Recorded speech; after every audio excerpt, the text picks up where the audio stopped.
So I want to take a minute and share some insight today on something I thought maybe something that's on your mind. If you're thinking about buying a home in today's real estate market, maybe you have to buy a home and you're concerned about a few things. Maybe you're thinking about selling your home, you're just not quite sure. If you're going to sell your home, you're probably also going to be needing to buy a home. So trust me, I've been through so many of these scenarios with clients and buyers and sellers in today's market. I understand what's kind of behind a lot of the concerns that you have. Certainly sellers, if you own a home, you're concerned that if you sell your home, what are you going to do to get yourself into another home? Buyers are concerned about having to compete with all kinds of other property buyers in a neighborhood of just some beautiful homes here today. So what's affecting people's mindset right now still today are two major fears, and that is the fear of missing out and the fear of making a mistake. So we are in an environment where we have higher interest rates.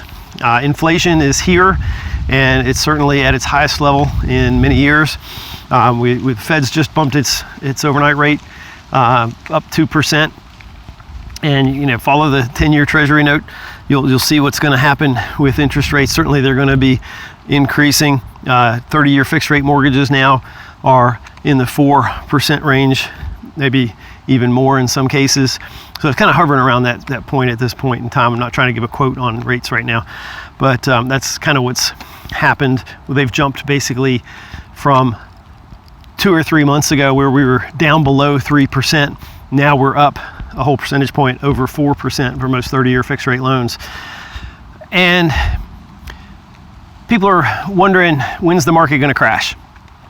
And I will tell you right now, what we're seeing in the marketplace and in real estate, with pricing in real estate, is not going to be corrected immediately. It is not something where we're going to be seeing a crash-like episode like we saw in 2007 with the financial crisis behind the mortgage-backed securities and all those crazy behaviors that were taking place with lenders and that kind of thing. Lenders are beginning to tighten a little bit more of their lending guidelines, partly because it's more expensive to make loans right now today with the rising interest rates. So you're going to see interest rates are going to be bumping up, some fees maybe kind of added to that and so forth. But at the same time, buyers are going to be afraid of missing out on those low interest rates. So what does that mean? That means that if buyers are afraid of losing out on those low interest rates are going to be rising. They want to take advantage of those rates now that they have. So there's going to be more buyers that are going to be trying to make transaction purchases now in 2022. The other main part of the dynamic in the market is that we are still seeing ongoing record low inventory levels. They are lower today than they were even last year. So our inventory levels, I'll do a report on this as well through our MLS statistics, are even lower today, and it is February of 2022 now, than they ever have been. Less than a month of inventory in many markets. I'm in the Williamsburg area here right now today at least, and we're basically seeing less than a month of inventory. So and that's because there's so few homes that are coming on the market now. What's amazing is the volume of sales that are continuing to take place, even though there's nothing available for sale. So buyers are having to get very creative in how they obtain properties. And this is why I use a program called Perfect Home Finder. If you're interested in learning more about the Perfect Home Finder program, I'd be glad to share that information with you. Beautiful homes here, by the way. So message me more. Click the Learn More button to learn more about the Perfect Home Finder program. And I'll be glad to share more information about that. But the market is not in a state of crash. And there's always concerns about foreclosures on the rise. Foreclosures on the rise, when you have no foreclosures in the market, a single foreclosure is a huge, in fact, it's an infinite increase in foreclosure. Remember, there's been a foreclosure moratorium. Most lenders have not been allowed to foreclose on properties for the last year and a half, 2 years or more. So we're just at a point right now where there's the lenders are able to actually do their business the way they're supposed to, and start some foreclosure filing. So you're going to start seeing some more foreclosures. That's fine, because that normalizes the market a little bit. It's normal, we're not supposed to, but we're normal, to see a certain percentage of foreclosures in the marketplace. We have not been seeing those. So we are going to see an uptick in foreclosures in 2022, but it's not going to be a flood. It is definitely not going to be a flood of them. A majority of homeowners that were in forbearance have exited forbearance. And how did they exit forbearance? Well, the government incentivized lenders to take those properties and those loans, those mortgages that were in forbearance, just showing you some beautiful homes here again, and those forbearance notes have been basically refinanced. Most homeowners who were in forbearance, they had an unpaid balance, and that balance has been modified in their loan at a lower interest rate, added to the end of their loan, so their monthly payment now is less than it was when they actually came into forbearance. So the forbearance program has benefited a lot of borrowers, and this is not a debate of whether or not it was deserved, but it's a situation where the forbearance program did what it was supposed to do during COVID, and it kept people from who had been affected from losing their homes. And now they're not going to have to worry about losing their homes because their payments are going to be lower. So coming out of forbearance is a very simple process. It's really a phone call. It's all it takes to come out of forbearance is a phone call to your lender and just an affirmation that you want to come out of forbearance. It's not that hard. So the risk of those properties that are in forbearance right now, those homeowners that are in forbearance actually going into foreclosure is, and I'm not going to say that nobody's going to come out of forbearance and not get foreclosed upon. Do you love some of these homes? These are absolutely gorgeous homes here in this community. If you're in Williamsburg, there's all kinds of homes that are like this, neighborhoods like this. I'm in the Retreat here, which is in Toano, and this is my neighborhood up here. So anyway, if you're thinking about that the market's going to be crashing, it's not. It's actually going to be stable for the next few years, I believe. Prices are going to continue to increase. And the reason they're going to continue to increase is because the inventory is so low, demand is going to continue to remain high, and that's partly because we still have to have housing. We have a whole generation of people who need, millennials and retirees who need housing in a certain range because they're coming into their earning years, or they're retiring out of the need for their really large homes, so they're downsizing. So there's a certain type of homes in particular that are going to be highly in demand, and they're going to be highly in shortage. If we could go around a corner, I would show you there's all kinds of no rezoning signs in this area.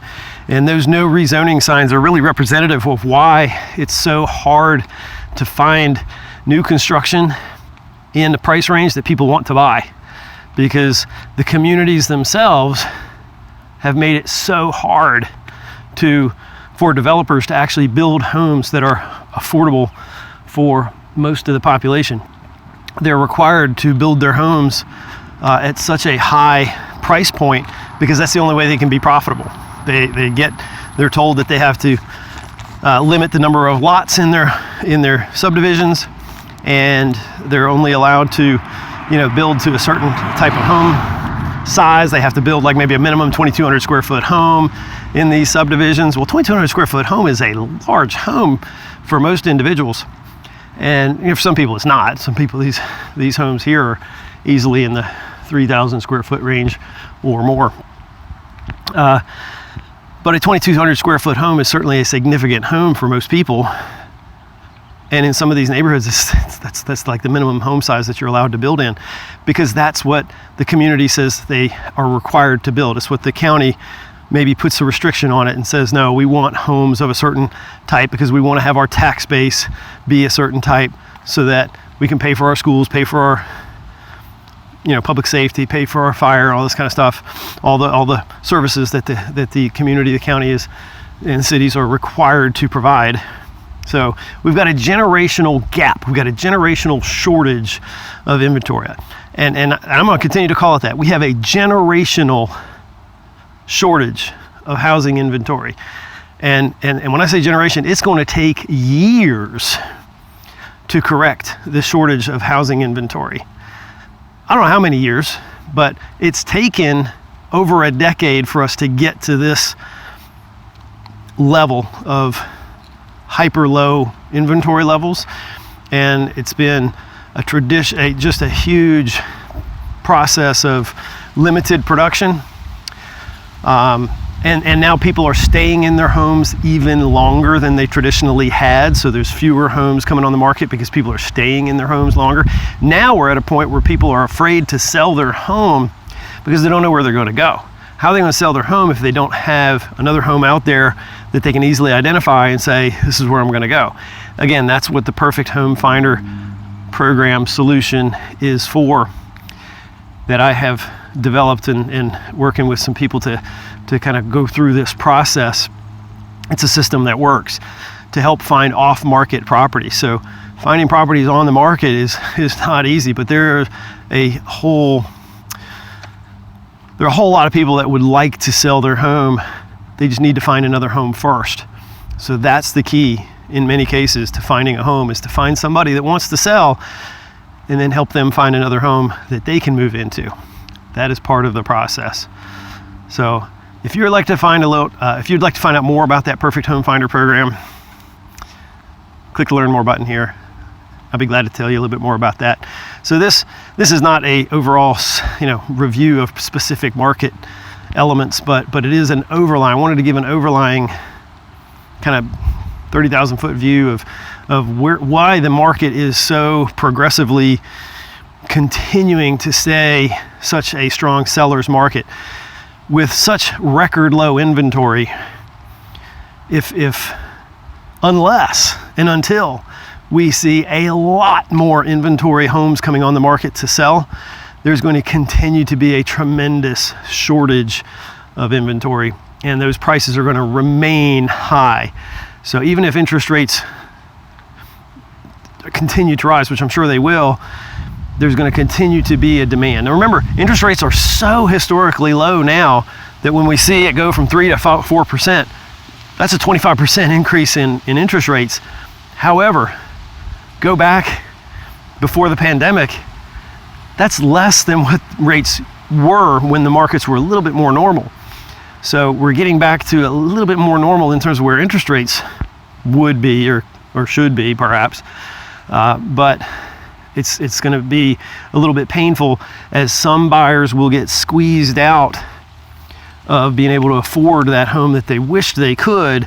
As those interest rates go up, their qualifying ratios are going to get tighter, and the purchase price of the home that they can afford now, based on the monthly payment that they can afford based on that interest rate, is going to go down, and it will put a pinch on and suppress some of the demand for certain price points of homes, and it'll squeeze some buyers a little further out of the market, which is a little unfortunate. But that is, again, probably not bad for the market, in that it frees up potentially a little less of the crazy competition that we see. And maybe that means that if you're looking for a home, maybe that means this is the year that you're able to find the home that you've been looking for. So if you're selling a home, or if you're thinking about selling a home, now may be the best time. It is, without question, this is the hottest seller's market that we have seen in the history of America. And if you're thinking about selling a home, you may have a lot of questions. And it's not an easy decision to just say, oh, I'm going to make buku money on selling my home, and I want to sell my home and be homeless. What seller ever said that? No one ever. No seller ever said, I want to sell my home and be homeless.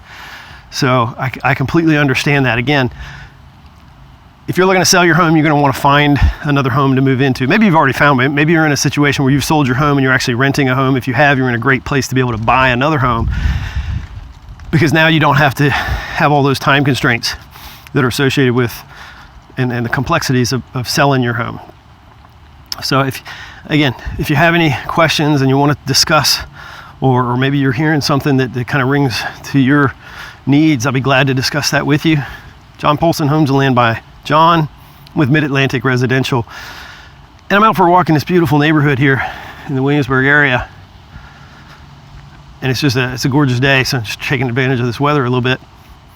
If there's anything I can do for you, please don't hesitate to reach out. Click the Learn More button. Let's get some more information to you so that you can make the right decision that's right for you. I'm here for you, and I look forward to chatting with you. Look forward to helping you with any real estate questions that you have. Don't be afraid of the market. Certainly, there's a lot of people that are afraid of missing out, and if people are afraid of make a mistake. Those are the two fears that are on people's minds right now: fear of missing out, fear of making a mistake. Right now, if you miss out, then that might be your mistake. So that doesn't mean don't be careful. It means be careful, but it means work with a real estate agent that can help you navigate through the process. And you want to work with somebody that you know, like, and trust. So I think as you get to know me, I hope as you get to know me, that you will find that you like what you hear. I'm not here to blow smoke. I'm here to help you. I'm here to help to give you real information and real support, and do so in real situations. I've helped people in some really tough situations, and when I say really tough situations, that runs the gamut. Sometimes it's a home that is a tough one to sell. A really unique home that is difficult to market. We've had a lot of success with unique homes. My specialty is rural homes as well, so I specialize and work with a lot of rural homes. Special thing about rural homes is a lot of times with a rural home, you're dealing with septic systems, large scales, larger property, larger parcels of land. It's a whole different kind of element to maintenance of that property, understanding of that property, valuation of that property. In a subdivision like we have here, you got a lot of unique style homes as well, and certainly there's an amazing component to a luxury home, and there's a lot of luxury homes in this area for sure. But working with rural housing, rural homes it's something I love. I grew up in the country, so I just love working with rural properties. But I'm here to offer genuine help and assistance for any kind of questions that you may have real estate related. So every real estate transaction is unique. Every home is unique. Every person's situation is unique. Every seller has a unique story. Every buyer has a unique story. And everybody has unique and individual needs. And I'm glad to help you any way I can. So I don't know if you watched all this video. If you did, great. If you have any questions, don't hesitate to reach out. My name is John Polson, Homes and Land by John with Mid-Atlantic Residential. Thank you for coming along with this walk with me, and I look forward to hearing from you. If there's anything I can do for you, just let me know. Thanks.